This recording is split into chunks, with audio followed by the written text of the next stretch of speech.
mga nagbabagang issue ngayong Sabado. Parusa sa mga motor rider na nagmamaneho ng lasing. Alamin, ilang tsuper sa Quiapo sinita sa roadworthiness inspection. Binaklas ang plaka.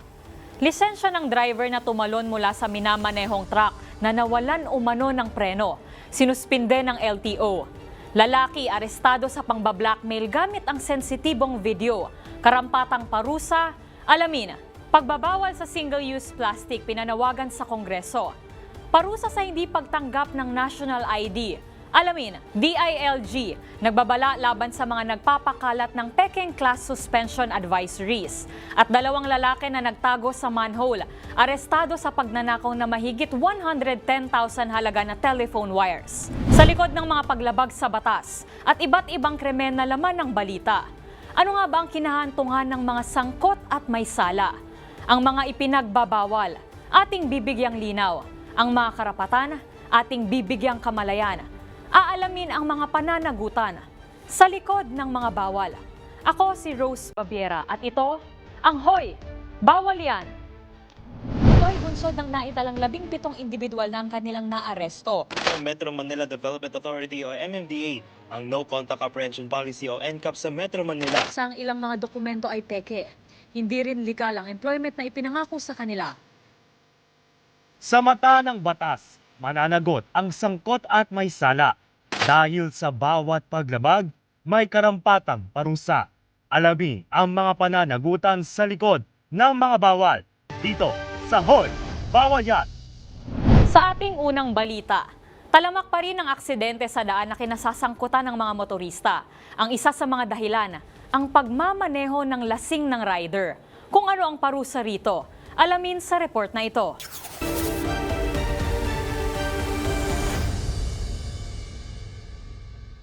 Laging paalala ng mga eksperto at otoridad sa mga motorista na laging tiyakin na nasa maayos na kondisyon ang sarili bago magmaneho at bumiyahe.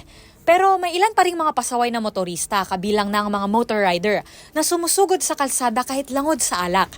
Dahilan para maaksidente at minsan magdulot pa ng kapahamakan sa iba pang mga motorista.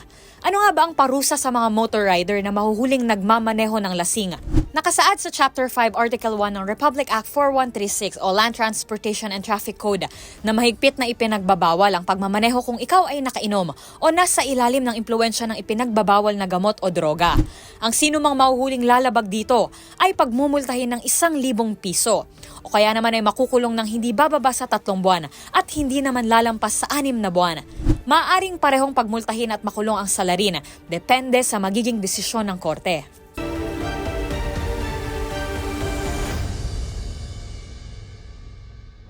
Sa kaugnay na issue bukod sa pagsunod sa batas trapiko, singhalaga rin ito ang pagtitiyak na maayos ang kondisyon ng mismong sasakyang minamaneho. Yan ang isyong tinutukan ng DOTR Special Action and Intelligence Committee for Transportation o DOTR SAIC sa kanilang surprise roadworthiness inspection sa Maynila noong Setyembre. Sa naturang operasyon, ilang PUV ang binaklasan ng plaka dahil sa mga paglabag sa vehicular maintenance. Narito ang report.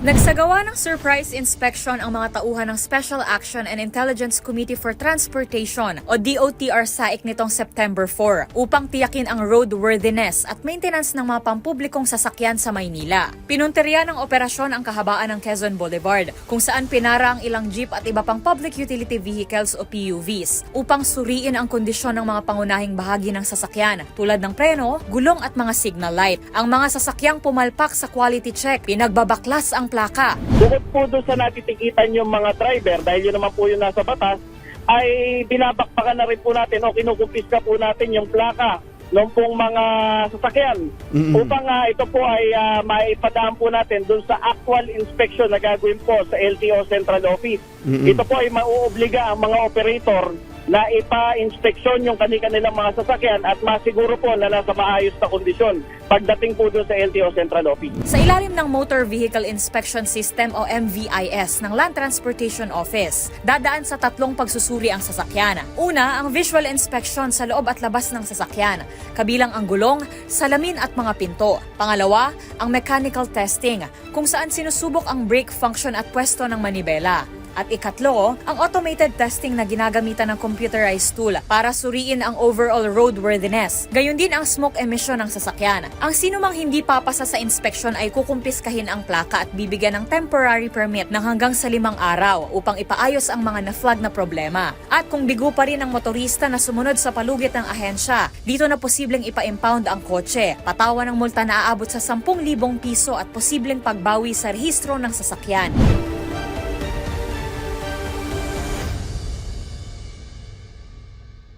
Samantala, pinatawa ng 90-day preventive suspension ng Land Transportation Office o LTO ang lisensya ng truck driver sa isang viral CCTV footage na namataang tumalon sa minamanehong sasakyan.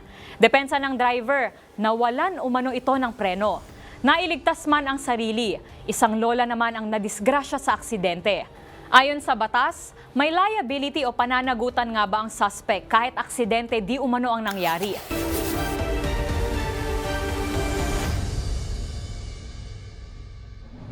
Suspendido sa loob ng 70 araw ang lisensya ng truck driver na nakuhanan ng CCTV na tumalon mula sa minamaneho nitong sasakyan sa isang kurbada sa Mabitac, Laguna noong umaga yan ng August 29.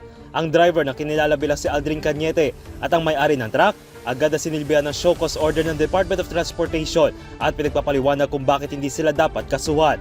Depensa ng driver, nawalan umano ng preno ang sasakyan dahilan para magdire-diretso ito sa fruit stand ng isang bahay. Patay sa aksidente ang isang 65 anyos na lola habang sugatan naman ang dalawa nitong apo.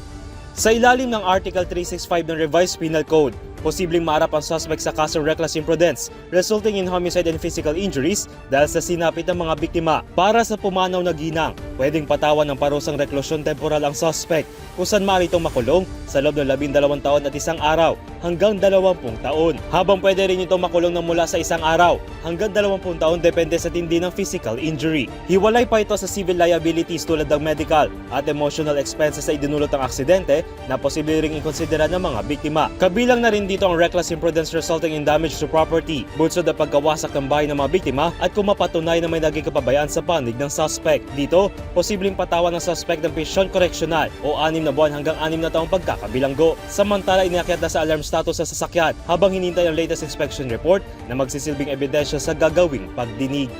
Kaya kung mayroon pa kayo nakitang ipinagbabawal na akto o mayroon kayong reklamo, itag nyo kami sa DZRH. Hoy! Bawal yan!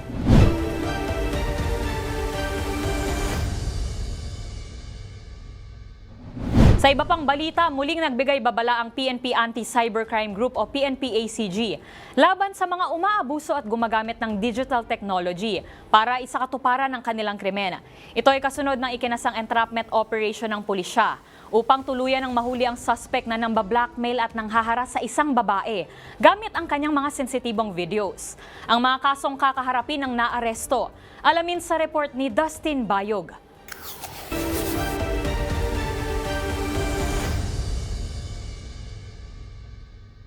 Inaresto ng mga operatiba ng Eastern District Anti-Cybercrime Team ang isang 34 anyos na lalaki sa Quezon City matapos umano nitong gawing panakot ang mga sensitibong video laban sa babaeng biktima. Ang suspect na kinilala bilang si alias Eboy ay nireklamo dahil sa pangaras at pagbabanta gamit ang ilang personal na video na isang uri ng cybercrime na maaaring makasira ng puri at kaligtasan ng biktima. Nilalabag ng suspect ang Article 282 ng Revised Penal Code o ang tinatawag na grave threat, isang krimen kung saan pinaparusa ng isang tao na nagbanta sa iba pa katulad ng laman na paninira ng dignidad, katauhan o ari-arian sa pamamagitan ng paggawa ng anumang krimen. Ang lalabag sa batas na ito ay maaaring maharap sa aresto mayor at multa na aabot sa 100,000 piso. Gayon din ang Article 286 na Revised Penal Code na tumatalakay naman sa grave coercion o ang iligal na pagpilit sa isang tao na gawin ang isang bagay na labag sa kanyang kagustuhan sa pamamagitan ng dahas, pananakot o iba pang anyo ng pamimilit. Kung mapatutunayan, ito ay maaaring maharap sa karampatang multa na hindi bababa sa 6,000 hanggang 100,000 piso o kulong na 6 na buwan hanggang 6 na taon. Dagdag pa rito ang Republic Act No. 9995 na Anti-Photo and Video Voyeurism Act of 2009. Sa ilalim ng batas, ipinagbabawal ang pagkuha at pababakalat ng malalaswang mga aktibidad o pribadong parte ng katawan ng isang tao na walang pahintulot. Gawin din ang pagkopya, reproduce, pag-share o pag-broadcast ito sa pamamagitan ng internet, mga telepono, cellphone at iba pang paraan tulad ng CD or DVD. Ang sinumang lumabag ay maaaring maharap sa 3 taong pagkakakulong na hindi higit ang 7 taon at multang hindi bababa ng 100,000 piso hanggang 500,000 piso. Samantala, hinikaya din ng pulisya ang publiko na maging maingat online, laging panatiling ligtas ang digital privacy at agad na magulat ng kahina-hinalang online activities na masasaksihan at maging personal na karanasan.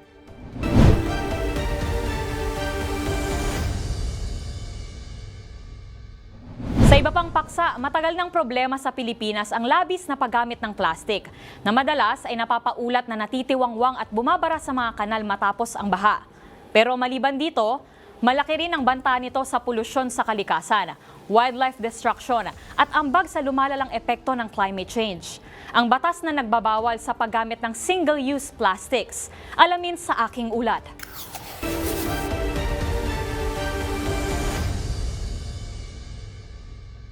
Taon-taong binabaha ang Pilipinas dahil sa dami ng bagyo na tumatawid sa bansa kada taon. At hindi rin nakatulong ang nagkalat at salasalabat ng mga single-use plastic o SUP. Gaya na lang ng mga sachets at plastic bags na bumabara sa mga estero sa tuwing humuhupa na ang tubig baha.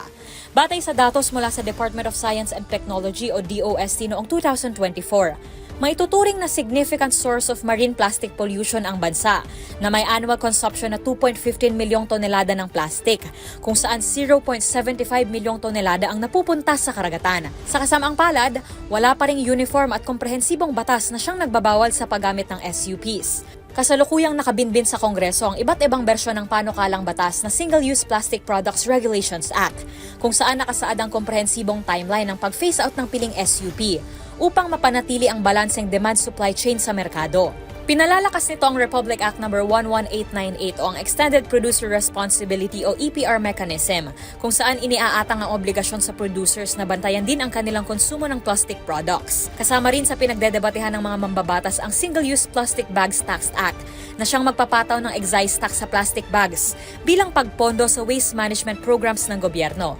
Noong 2022, naglabas din ang resolusyon ng Department of Environment and Natural Resources o DENR na siyang nagbabawal sa SUPs gaya ng plastic cup, straw, utensils at bag sa kanilang ahensya.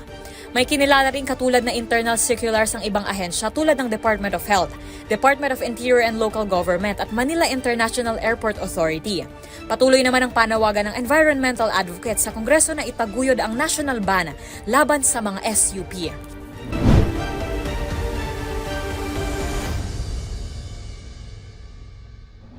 Samantala, isa na ang national ID sa mga madalas na ipinapasa sa mga transaksyon sa gobyerno, sa bangko, universidad at iba pang establishmento na kailangan ng pagpapatunay ng identidad.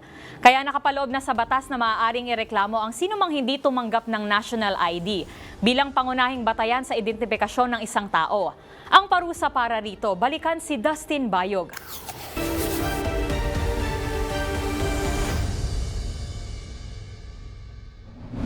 Ang pagkakaroon ng Philippine Identification o PhilID at mas karaniwang kilala sa National ID ay isa na sa mahalagang patunay ng iyong identidad bilang isang Filipino.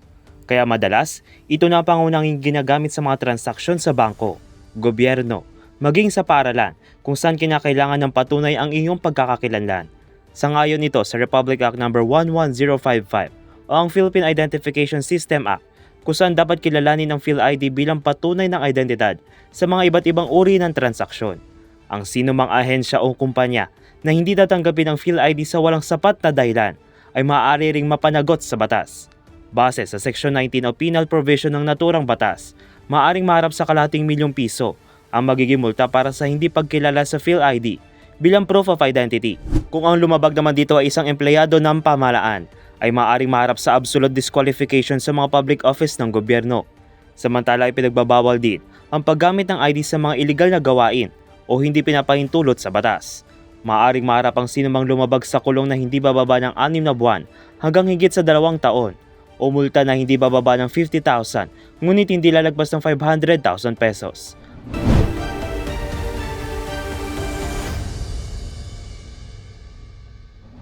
At bilang bagyo season pa rin, marami ang ayon sa Department of Interior and Local Government o DILG ang abangers para sa posibleng anunsyo ng work at class suspension.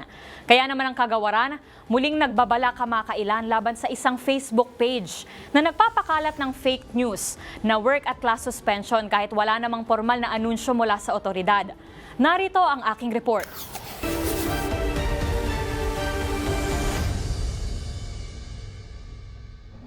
Ngayong panahon ng tag-ulan, marami ang nakaantabay sa radyo, TV at social media para sa posibleng anunsyo ng class at work suspensions. Epekto ng masungit na panahon. Sa kasamaang palad, may ilan na sinasamantala ang sitwasyon at sadyang nagpapakalat ng maling impormasyon upang makapanggulang ng ibang tao.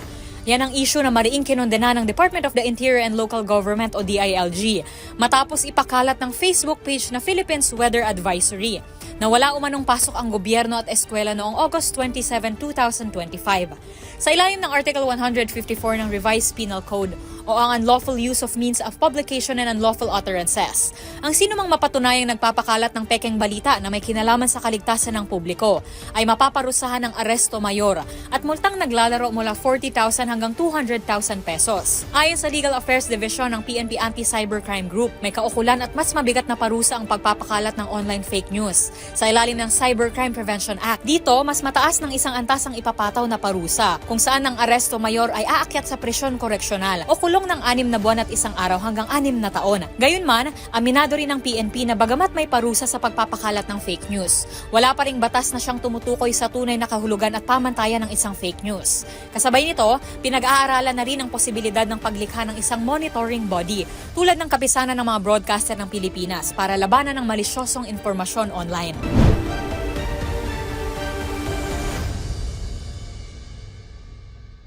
At panghuli sa ating listahan, naaresto nitong Mayo ang 2 lalaking nagtatago sa isang manhole matapos makumpirmang nagnakaw ng higit 100,000 pisong halaga ng telephone wires. Ilang oras na nanatili sa manhole ang 2 bago maaresto ng otoridad. Ano nga ba ang parusang maaari nilang kaharapin sa pagnanakaw ng mga kable ng telepono? Balikan sa report ni Dustin Bayog.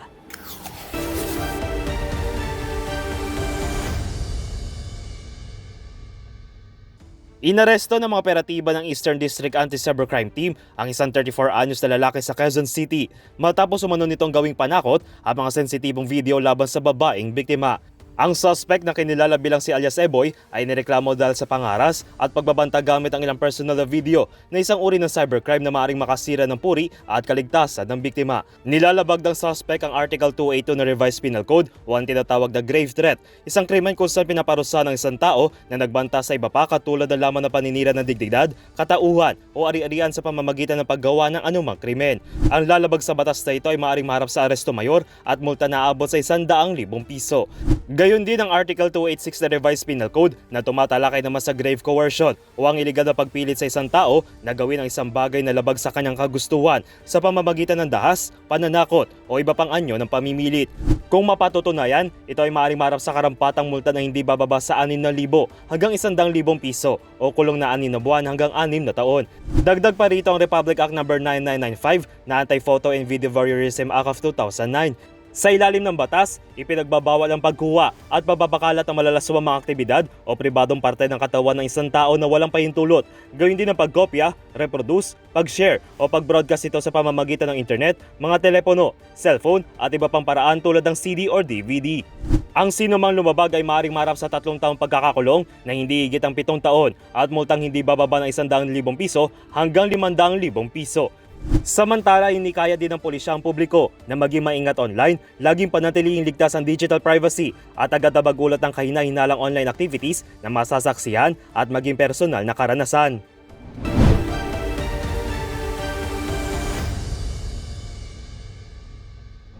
At yan ang mga balitang nakalap natin ngayong Sabado.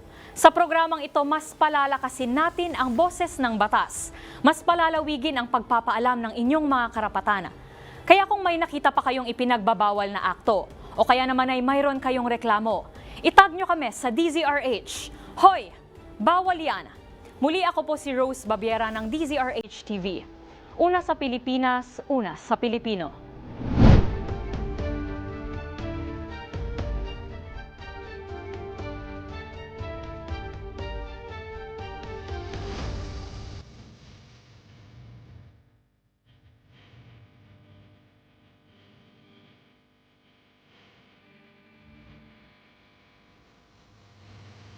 Ito ay bunsod ng naitalang 17 individual na ang kanilang naaresto. Ang Metro Manila Development Authority o MMDA ang No Contact Apprehension Policy o NCAP sa Metro Manila. Sa ilang mga dokumento ay peke. Hindi rin legal ang employment na ipinangako sa kanila. Sa mata ng batas, mananagot ang sangkot at may sala dahil sa bawat paglabag may karampatang parusa. Alamin ang mga pananagutan sa likod ng mga bawal dito sa Hoy! Bawal Yan!